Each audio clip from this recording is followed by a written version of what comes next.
Brian Eno. Mm. He once said, the point about working is not to produce great stuff all the time, but to remain ready for when you can. Oh, yeah. Yeah. I love this one. I'll tell you why. And we have a little bit of different styles because we've talked about this. You tend to schedule how you work. I kind of go with the current. I'll sometimes cancel a call if I'm just ready to do something else.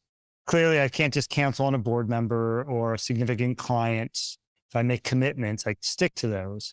But I just let my brain say, this is what you need to be doing now. And I kind of trust it. That's actually not what I'm curious about. I'm actually curious about how you seem to always be at the edge of when something new is coming.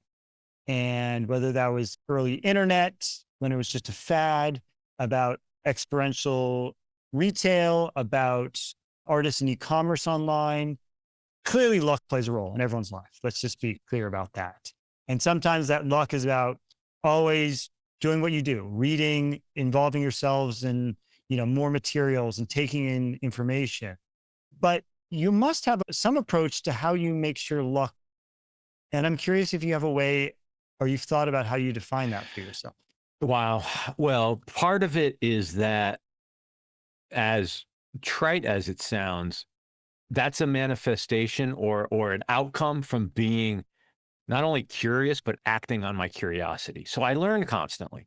How do you become the person people go to? Because they know you're thinking about it and talking about it. And I do recognize that pattern. Again, as hard as it is to own it, I recognize that pattern that I will frequently get the call when there's some new wave cresting and an artist manager or somebody will say, what do you think of XYZ? Or what do you think we should do with XYZ? Or all these XYZ companies are knocking on our door. Help us come figure it out. So I think the fact that I've taken it upon myself to be an applied learner is really important. But the other thing too is when you're interested in innovation, in applied creativity, you and I talked about this, I think, in relation to AI.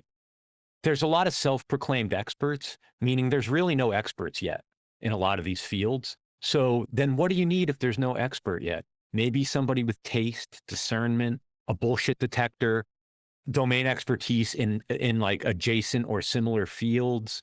So it helps to be well-rounded, I guess, or to be curious and to be diligent and to be careful. You don't want to touch the hot stove too many times.